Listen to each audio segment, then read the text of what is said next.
Wondering how your mindset affects your life? How to bring more energy into your business and life? Millions of people around the world ask these same questions daily.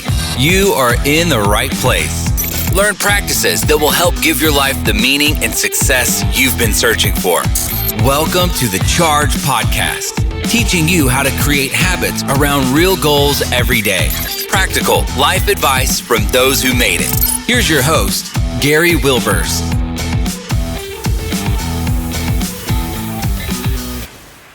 Welcome, Chargers. We're glad to have you back again this week for another great guest. I love sharing different viewpoints with you and different expertise because each one of our guests, they have their own expertise. And that becomes the key to the podcast because then you can take from their expertise what will work for you. And today, I think we found that guest for you. Robert Clinkenbeard was raised in Edinburgh, Scotland, and moved to Arizona back in 1999 to find a better lifestyle. Robert is now the CEO of the Radix Group, LLC, which has offices in Greenville, Phoenix, and the UK. He is a serial entrepreneur, an author, and a 4-time Ironman. Now, that's pretty special. I'm going to have to ask a question about that.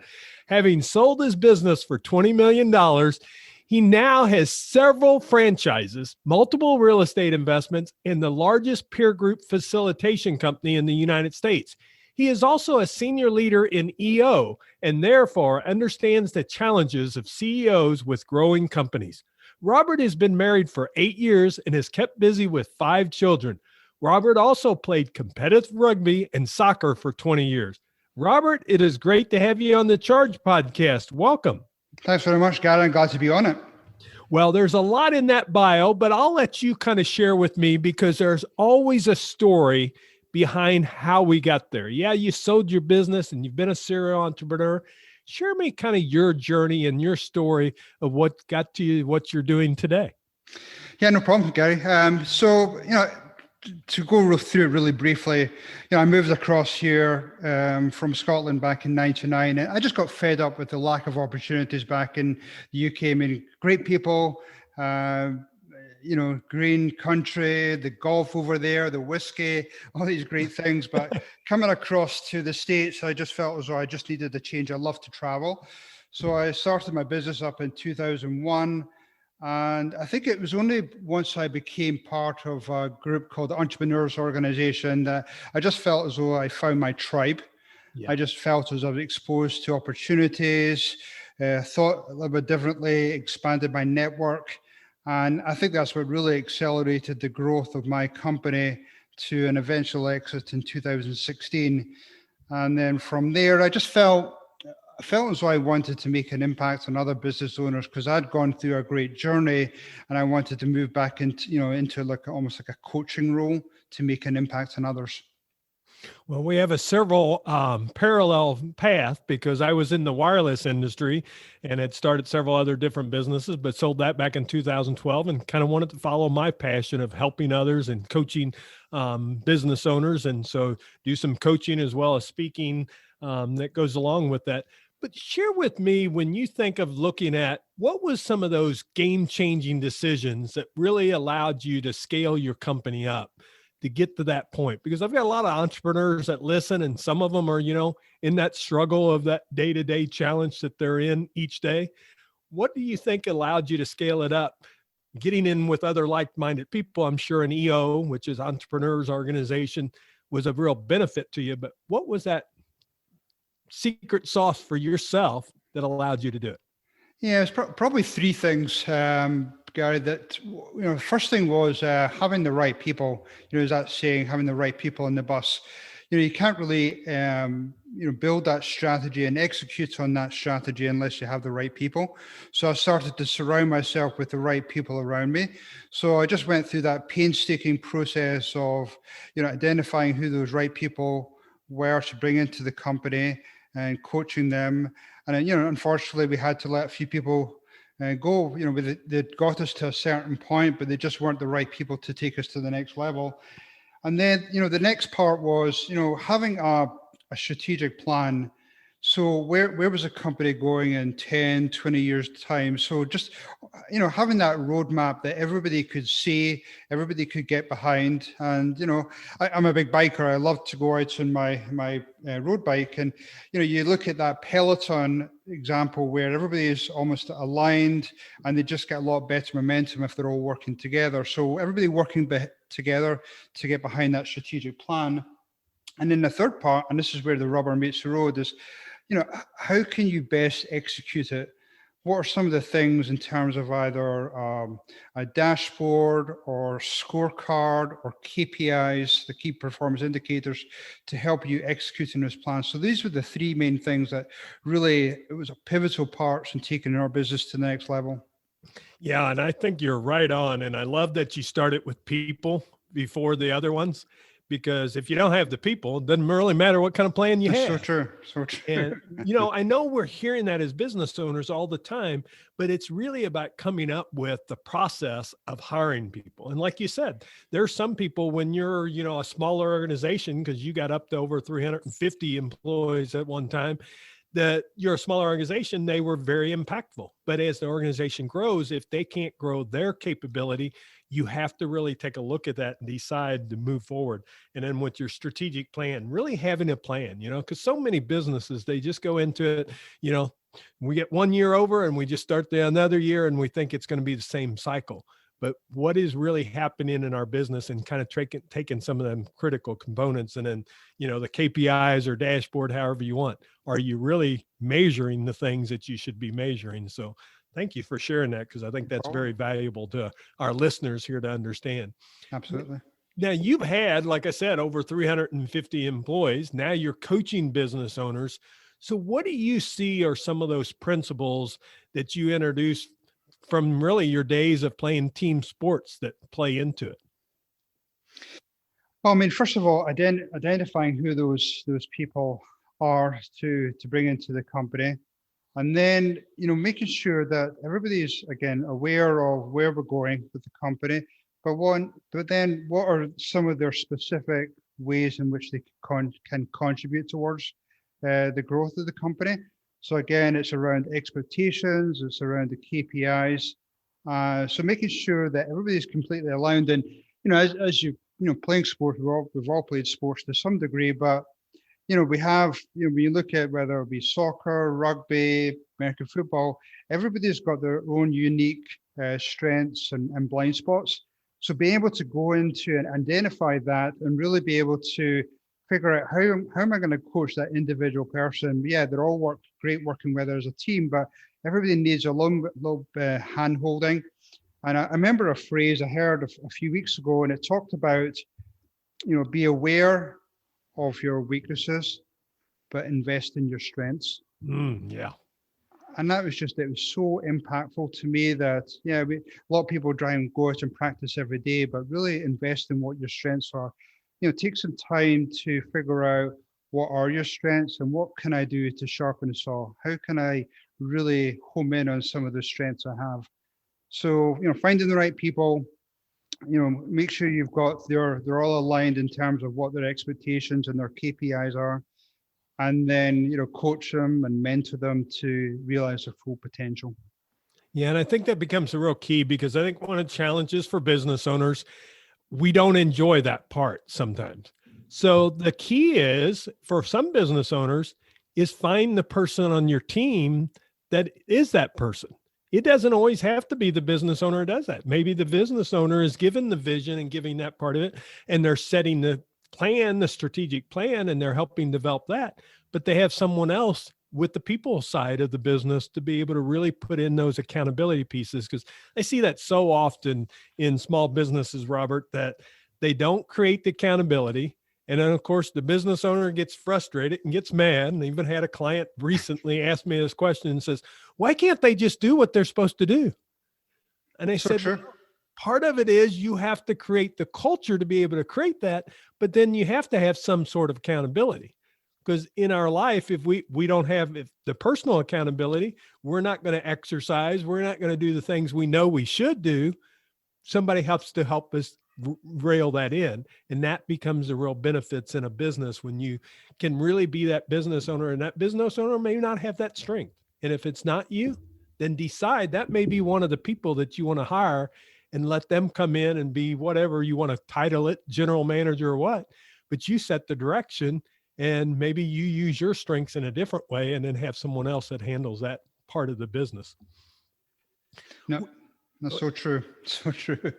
When you see the different characteristics, you've got a book out I saw about mindset, about kind of with your Ironman that you've done, that you wrote a book called The Ironman Mindset for Entrepreneurs.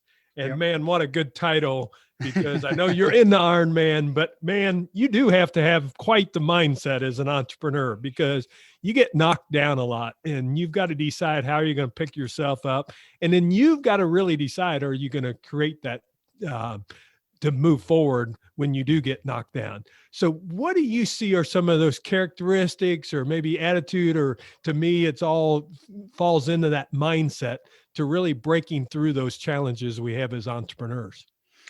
No, good question, Gary. I think you're so right. I mean, to think that we're not going to face any challenges, I think, you're dreaming there. Yeah. Every day we're going to have some type of challenge, whether it be a family, whether it be a business challenge, a personal challenge. I'm a big believer in, you can either, bury your head and just ignore it, or you could lean into those types of challenges. So on the back of my laptop, I have a great saying that only good things happen on the other side of fear. And it comes into, when you get knocked down, when you get those types of challenges, then, lean into them, face up to them, realize what are some of the things I'm going to learn to this? How can I kind of hit this face on and come out on the other side in a better way? And, back in the UK, especially in Scotland, there's almost like a tendency to put people down. It's just that negativity for whatever reason. And I think it helped me with my mindset, because, when I went through my Ironman training, and you go across where you get injuries, you get, you go out and get flat tires, or there's so many things that happen over your 6-9 months of training, that if you just hide away from those challenges, you're never going to be successful when you're out there 12-15 hours on actual race day. So I'm a big believer in leaning into these challenges, face up to that fear, and come out stronger the other side. Yeah. Mindset becomes huge, not only in business, but in Ironmans. You got to have a pretty strong mindset to go 15 or 20 hours to do a race and to complete it. Because as I heard someone say is, you can't let your body talk to you. You've got to talk to your body. So true. So true. It's a lot of it is, up there in the mind, and whether it be, challenges out in the course or in business and personally, you're not going to avoid them. You just have to face up to them and charge your way through it. Yeah. Well, a lot of challenges for the business owners are they're unhappy in their business because they're working in it all the time and they just feel frustrated, and they're putting in those 60 to 80 hours trying to really make the business happen. And this last year with the pandemic, business owners have been challenged even more because, things are not the same. So how would you tell someone that they've got to really make sure they spend and transition to work on their business more and spend some time there, and ends up that's going to create the rewards for them that they want, versus them thinking that they always have to be in it? Yeah, no, good question again. The touches a little bit on what we were talking about a few minutes ago, where, obviously making sure that you have the right people on the bus, that you could lean on, that you could, transition. Now, one of the things that I feel happens a lot is that owners, CEOs will hire some really good people. But once they bring them on board, they feel as though I've paid this huge salary to bring somebody on board. I should now just be able to immediately step away. Yes. And that is almost like the worst thing that happens. So, yeah, I almost say that the first 180 days is probably the most important time to make sure that person is really coming in strong into the company. They know the expectations, they know their KPIs, and eventually you could start to ease off working in the business. But those first 90 to 100 days are really key to that. But yeah, you need to hire the right people in the first place. But I think the other part of this is it's important to have people, whether it be outside coaches or whether it be mentors, whether it be people in other business groups, again, just to help to be that cheerleader, to be that accountability coach, and trying to push you out of the nest and to be more of that, working on the business from a 30,000 foot level, because so many owners I come across and coach that they're so in the weeds, they just don't realize that, they're just not getting anywhere. They've been in that same revenue, that lack of growth for many, many years, and they don't quite realize it, but it's just that outside help, and again, pushing them along a little bit and getting them out of the working in the weeds. Yeah, I think that's so true, is getting them to see, and, you've got like a peer advisor group. I've got a mastermind that, they don't have the challenges they have. Almost every business owner has similar challenges, the people we talked about, what critical component is, but if you don't find the right people, you hear people talk about all the time, the challenges they have there. And then the other thing it does is allows them to hear with other business owners kind of different perspectives that they can move forward with. And I think it becomes so true that they can really create that transition. And then, like you said, if you do bring someone in your organization, don't turn it over right away. And the one thing I do believe, I do not think that it should happen, is you cannot turn over the vision of your company to someone else. Unless you totally want out, then sell it, because then it doesn't have to be your vision anymore. Because I see too often, Robert, I'll see business owners, they think they're going to bring this person in and they're going to run the company for them. They can run the company, but they cannot run the vision.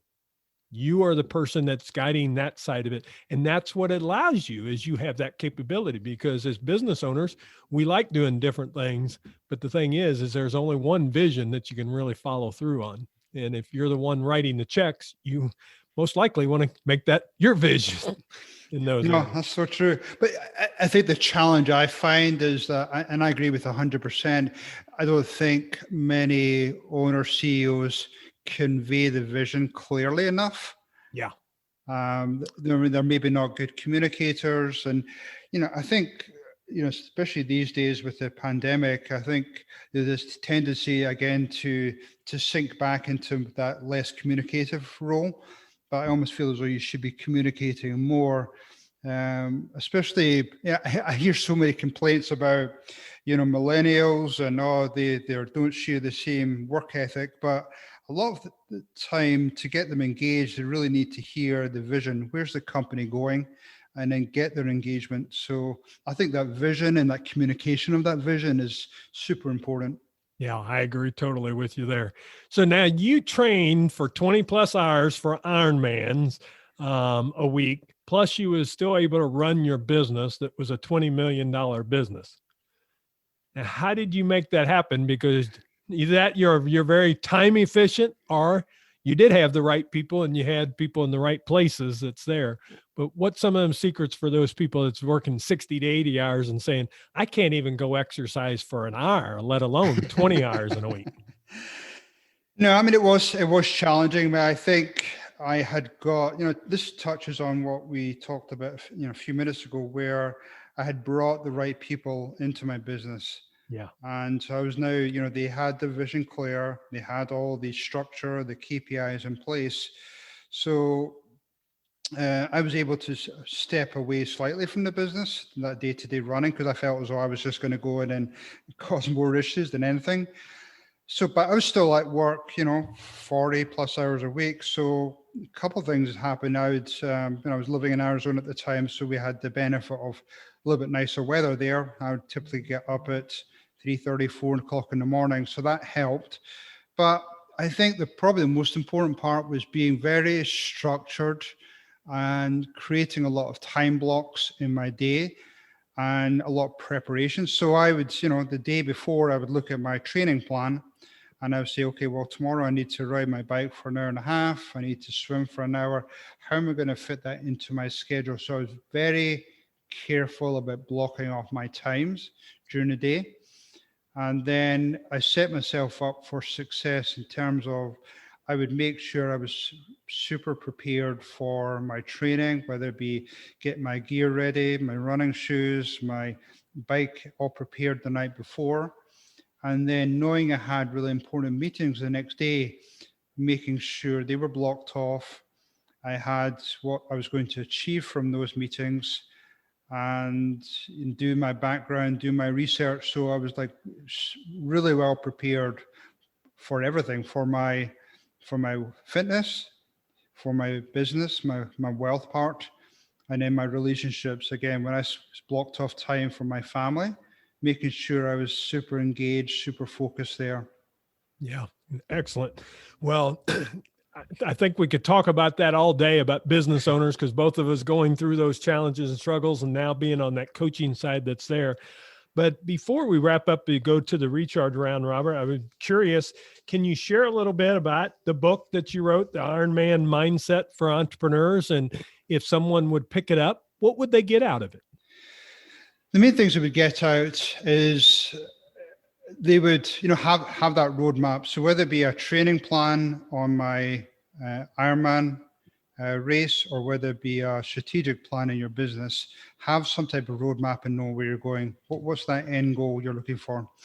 And then surround yourself with the right people to get there. So whether it be that coaches, whether it be training partners, and it's the same in business. If you have coaches, mentors, other expertise helping you along that way, and then execute on it. Make sure that you're fully prepared. You have everything ready for you, and you're executing your plan, and you're constantly reviewing where you're going. So there's a big correlation between the business and then the Ironman preparation. Excellent. Sounds like a great read. I'm going to have to check it out. Cool. I love reading books. So I never have a shortage of how many, Robert. And I know. He's got his bookshelf behind him too. Yeah. It's like a lot of books there. I used to ask on a podcast, what was your favorite book? And what I found out is if you get people that read a lot of books, it's their last one or it's the one they're in right then. So true. It's so true. It's good. It's good to sharpen the saw and keep on learning. So as you know, yeah. Well, share with them, Robert, if they wanted to check out the book and do that and check out your information. Share with them your website and how they could connect with you. Yeah, no problem at all. Thank you.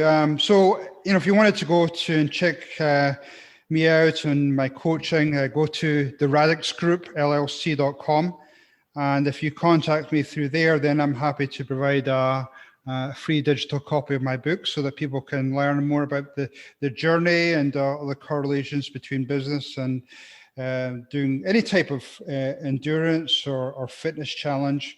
But yeah, I'd be happy to reach out to people if they contact me through my website.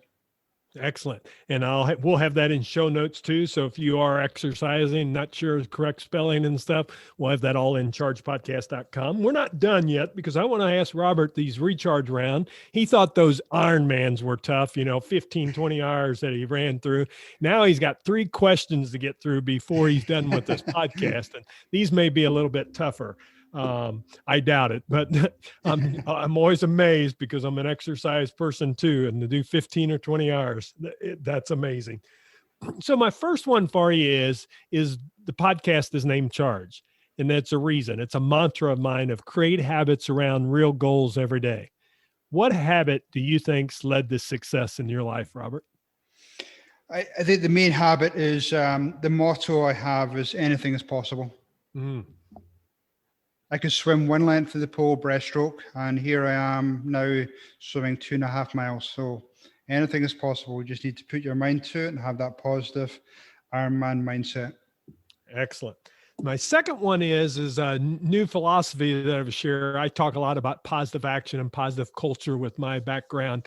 And I have what they call a spa. We all like going to the spa because it's relaxing and enjoyable. But what simple positive action do you take each day to help you move forward towards your goals? I would say setting mini goals every day and around three main themes. Your health. So what's your health goal for today? And then what's your wealth goal for today? And wealth could be either your business or some other way of improving yourself. And then the third thing is, what's your mini goals around relationships?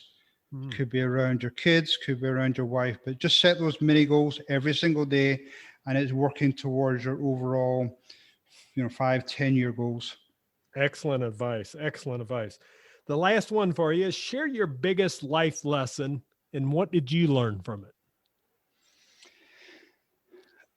Really just, I have been hit with a lot of challenges in life, divorces, losing lots of money, arriving here in the States with 2 suitcases.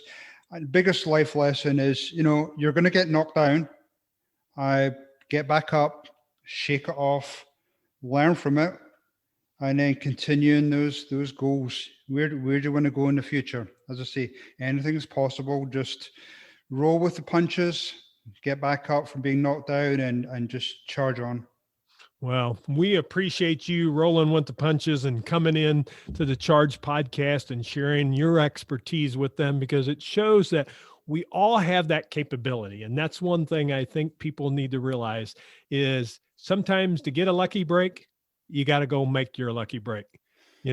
Robert decided back in 1999 to come to the United States to make a change.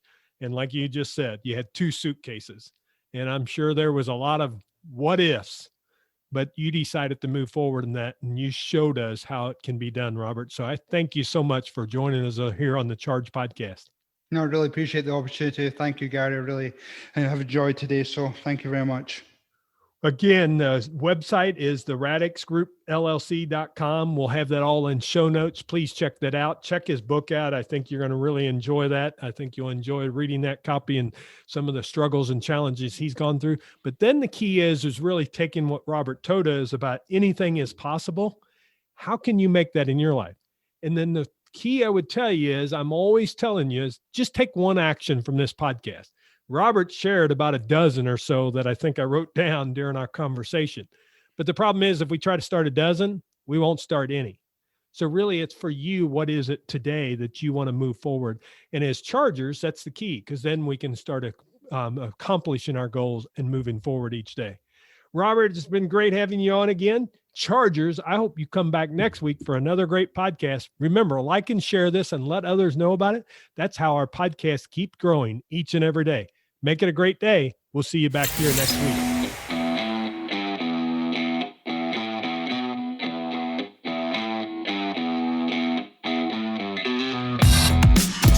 This podcast is ended, but your life doesn't just stop. To continue your inspiring journey, head over to chargepodcast.com and access all the tools and resources mentioned on today's show. If you enjoyed this episode, consider sharing with somebody who may also benefit from the advice provided. That's chargepodcast.com. Until next time, charge in business and life.